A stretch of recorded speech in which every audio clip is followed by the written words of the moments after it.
and welcome to Gilded Plans. If this is your first time here, hi, I'm Olga and I'm so happy you've joined me in this little corner of the internet. Today is a really exciting video for me because I'm going to introduce to you something that I've created for the community, and I'm so excited to hear your thoughts and to see you guys use it if you're interested. We are going to talk about transparent dashboards. I got my inspiration from the creator Ichiko Chain. I'm not sure if I'm saying it correctly at all, but I'll be writing the username on the screen here. The creator will also be linked down below so you can easily access their channel, but they have introduced me to these transparent dashboards. What I'm talking about are these ones. So you can see these ones that are, transparent. You cut out the motif and just laminate it. And I love it. So I created my own version of transparent dashboards basically. In this video, I will show you the ones that I found off of Pinterest. I will also be linking the Pinterest board with transparent tabs or like dashboard inspiration below, so you can find the ones that I have used in this video, as well as other ones that I found quite interesting. And I will also introduce the ones that I have created for the community, and it is free for you for personal use. Obviously, you cannot sell these. I'm not licensing them out for you to,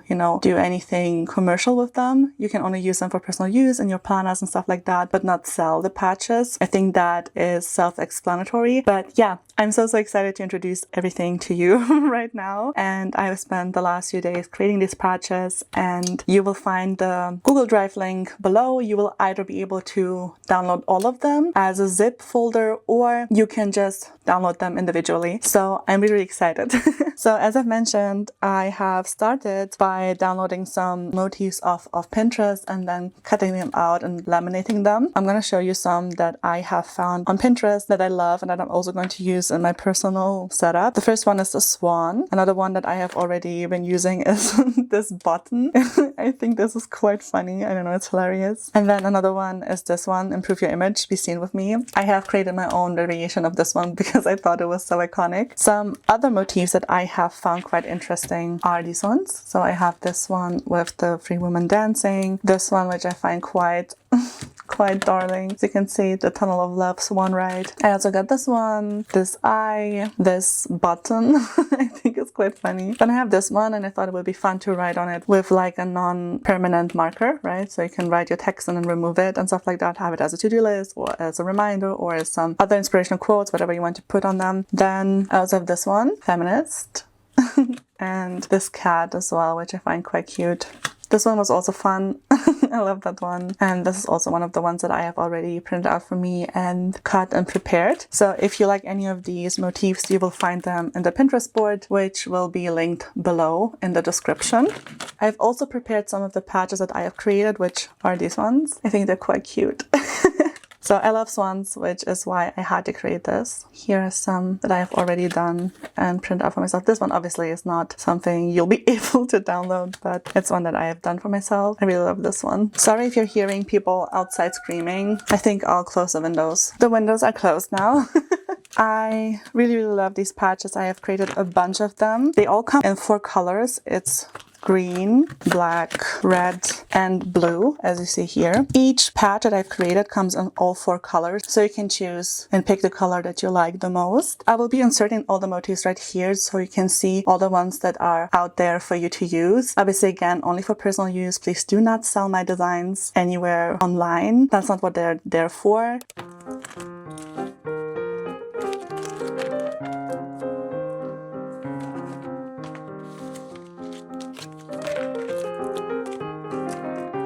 Okay, so part of this video is not just showcasing patches that I have created, but also showing you how you can do them yourself. So I have already printed them out, the ones that I want to create. These are all the shapes that I am offering. So I have like this scalloped heart, I have this flower, this normal circle, this scalloped circle, and this star design. So these are all different shapes that I've created. They only come in one form though. So like you will not get this one like in all shapes, just like 2 shapes. I think I created 2 of them. I have like this scalloped heart and then this scalloped circle for the enthusiast one. I also have 2 different variations of Victim of the Press because I thought that was quite funny, but all the other ones are just coming in like 1 shape, but in all 4 colors. So let's cut these out and then laminate them so I can show you how you can create those transparent dashboards for yourself. When cutting out the shapes, we're not going to leave any white space, but we're going to cut alongside the pictures. So I'll be fast forwarding through the entire process so you don't have to sit here for ages and watch me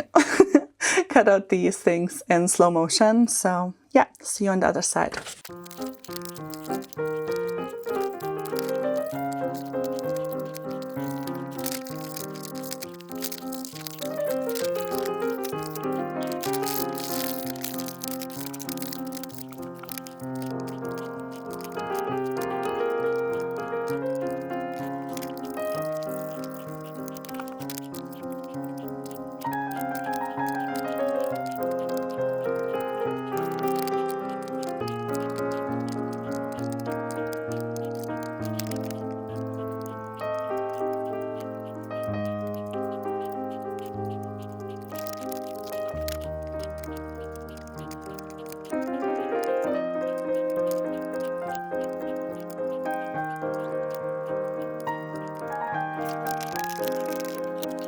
Okay, so the next step that we're going to do is we are going to laminate these now. So we need a laminator for that, as well as laminating sheets, which I'll be getting now.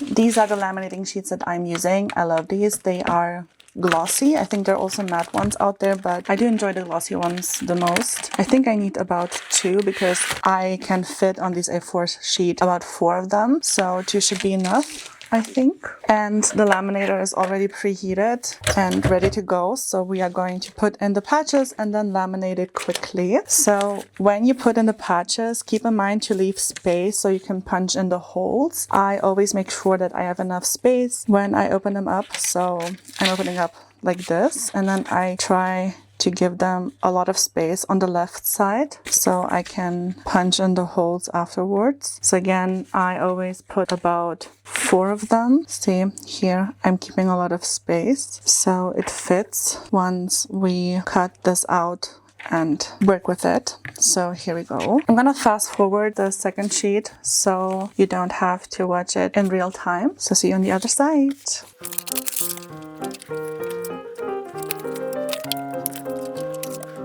Let's put the laminator closer so it can go through it. Then we take the sealed side here, this one, and put it through the laminator. The open side is in this direction, just so it does not mess up.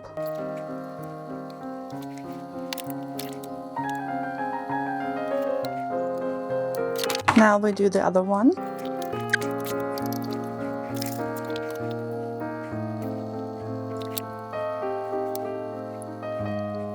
Okay, now that we're done, I'm going to turn off the laminator and remove it. Next, I'm going to just separate them so we can cut them to size. Make sure when you do it that you do it closer to the right side and leave the space on the left side so we can punch holes. Again, we make sure that we are cutting to the right of this one and leave enough space to the left of this one. Next, we need a reference to see how much space we need to cut or to punch the holes. So I'm going to take out one of these. These ones are the Franklin Covey compact sizes, but you can also use the normal personal size. It doesn't matter. These are just slightly wider. I just like using it because they have this line right here that I can, reference. And then what I do is I align these bottom points depending on what I'm using to the line so I know that it is straight. Then I just push it down and I use this non-permanent marker to make a marking on where I have to cut on the side. So I will be doing this quickly with all of these and then see you on the other side.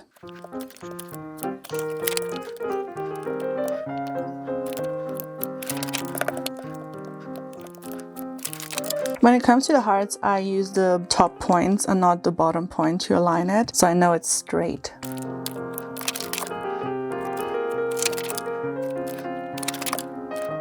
So from this point on, I have unfortunately lost all of the audio, hence why I'm doing a voiceover now. This not just only happened with this video, but also with the video afterwards. I did not see that my receiver was out of battery, so unfortunately, we have to deal with this now. Here you can see my favorite inserts, which are the Frank & Covey Compact Dailies on 2 pages. I love the way they are laid out and the structure behind it. It functions really well for me, so I love using them. And next we are going to cut alongside these markings. So we have, as you have seen previously, calculated enough space on the left side so we can punch holes for our ring binder. On the top, bottom, and the right side, we are leaving a margin of 2 to 3 millimeters approximately. You can align the edge of your transparent dashboard with the white line, and that will assure, if you have a Fiskars by the way, that will assure that you have a margin of 2 to 3 millimeters. And if there are any leftover markings after cutting, you can use a wet wipe to wipe them away, hence why we have used a non-permanent marker. Jesus Christ, I was not aware how much brain power it takes to do a voiceover. Like, I sound brain dead, honestly. I apologize. I didn't know I would be speaking so slowly. I didn't know how hard it would be to align what I'm saying to what I'm seeing. And yeah, apparently it takes like a lot from my brain, hence why I'm speaking so slowly. And also so monotone. So I apologize for that, but we have to keep it pushing. And we have to see this through because I love this video and I want this to get to you by the 18th of June. So yeah, let's push through it. Thank you for being here with me. I love you. And yeah, let's continue the video. Mwah! I did cut some of these patches a bit wonky, but that's not that big of a deal. We can fix that later on. But for now, what we're going to do is we are going to hole punch our transparent dashboards. If you get your puncher, make sure that it is set to the right size. Mine can be adjusted to 3 different sizes, which is a 5, personal, and pocket. So mine is set to personal because I'm going to put it into a personal size. So make sure yours is basically set to the right size. And then depending if you want to put your dashboard at the top or the bottom, maybe even the middle, right? Align it accordingly with your hole puncher so you punch the right holes where they have to go and where they need to be. As mentioned previously, if you have some leftover markings after cutting your transparent dashboards, you can simply use a wet wipe to remove them. This is why we have used a non-permanent marker. With a permanent marker, it would be a bit more difficult. I don't know if you can erase them with the eraser back there, but it doesn't matter. Just use a non-permanent and you'll be good to go. The next thing that we're doing is rounding our corners. I have this corner rounder that came with my Laminator, but it is not as sharp as it has been before, so it does not cut through most of the time, so I have to later go through it and round the corners with the scissors additionally, but that's fine. If you have a better corner rounder, definitely use it. I couldn't find my alternative one, so I had to make do with this one. But I tend to like rounded corners, especially because when they are this pointy, I tend to hurt myself or like prick myself with those edges, and to avoid that, I like them to be rounded, but I only do the ones facing the right, not the ones that are facing the rings, because I don't tend to touch them. I only touch the right 2 corners and not the left ones. To keep my rings in pristine condition, what I like to do is to snip the holes. I do like to move my transparent dashboards, which is why cutting the holes is beneficial, since I do not have to open the rings on a daily basis, which helps with preserving their strength and their tightness. So I highly recommend snipping the holes and moving it this way instead of opening and closing your rings constantly. Now let's address the dashboards that I have cut a bit wonky. So there are multiple ways that you can stylize your dashboards. So first of all, you can keep them square as is with the rounded corners, or you can cut alongside the right side of the shape, which is what I'm showing you right here. So if you ever cut your dashboards wonky like I did in these cases, you can still make them look pretty by cutting alongside the edge of the patch itself, only on the right, because remember, we have to keep the holes on the left side so we can put it in the rings. However, when you cut on the right side, remember to keep like a 2 to 3 millimeter margin between your cut line and the patch itself so your lamination does not unravel on you. Now let me bring you closer and let me show you what you can do with your transparent dashboards. You can either use them as decoration, as I did in the front of my Filofax, and another way to use it is as a tab. I like to combine them with the tabs that I already have or the bookmarks that I already have from Franklin Covey because I like the decorative aspect of it. Another thing that you can do is add a sticky note on the back with like your weekly to-dos, which is what I do because I can then carry this with me throughout the week and see the things that need to be done this week without having to refer to my weeklies every single time. Another thing you can do is, as I've mentioned before, you can use it as a tab and add like an additional post-it or Avery tab on top of it, so you can use it as a bookmark to easily navigate to where you need to go. And another thing is you can also use a paper clip or whatever to attach pictures or other decorative elements to it. And another thing you can do is also add like this pen clip to it. Mine did not stick too well because the lamination is too thin. However, if you combine 2 or 3 or have it together with like a cardboard behind it, you can easily still use that. And another way you can use these patches is by creating stickers or just simply printing it out and using it as decorative elements in your planners, in your journals, or wherever else you want to use them. I hope you enjoy them. I hope you will have a lot of fun with them. I loved creating them for you, and I really wanted to give back to the community because I just love it here. I love everyone in this community, all the creators, all the people watching the videos and interacting with the content. I wanted to add to this wholesome community and hopefully you'll enjoy it. You can find the patches linked in the description below, and you can either download it as a zip file or you can download them individually. And that's a wrap, my darlings. Just like that, we have finished another video. As always, may your spreads be gilded, your tea always warm, and your days filled with the purest form of joy and happiness. Don't forget to like, comment, and subscribe. And if you feel inclined to do so, then hit that notification bell so you never miss out on this chaos. Do let me know. And please tag me on Instagram if you use these patches. I would love to see them in your planners and in your journals. Thank you so much for being part of this community. Thank you so much for watching this video, and I will see you in my next one. Goodbye. Mwah.